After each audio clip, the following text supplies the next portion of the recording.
ఇప్పటివరకు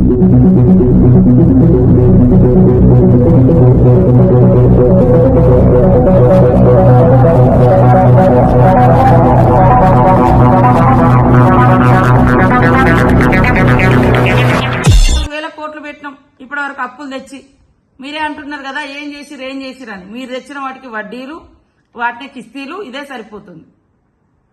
ఇది మరి మీరు ఒక ఉద్యోగం ఇవ్వలేదు, ఇంటింటికి ఉద్యోగం అన్నారు, ఇల్లులు ఇవ్వలేదు, దళిత ముఖ్యమంత్రి లేదు, దళితులకు గిరిజనులకు 3 ఎకరాల భూమి ఇస్తా అన్నారు, ప్రతి ఒక్కరికి ఇల్లు లేని వాళ్ళందరికీ కూడా ఇంటి స్థలంతో 125 గజాలు అన్నారు, కేజీ నుంచి పీజీ అన్నారు.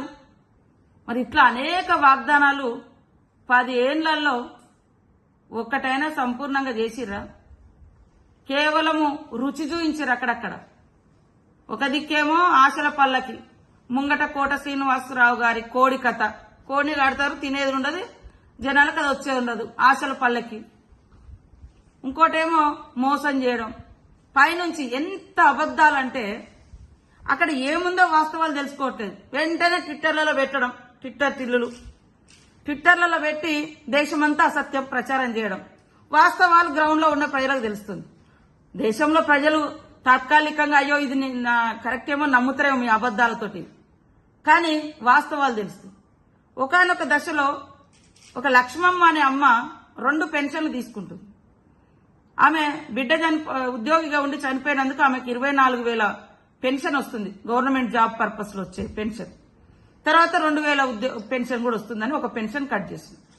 ముసలమ్మ పెన్షన్ కట్ చేసిరంటే మేము వాస్తవాలు చెప్పినాం. అమ్మ అయ్యా కేటీఆర్ 2 పెన్షన్లు తీసుకుంటున్నారు, ఇది న్యాయం కాదు కదా, పెన్షన్లు రాని వాళ్ళు ఇంకెంతో మంది ఉన్నారు, వాళ్ళకు కూడా చెందాలని.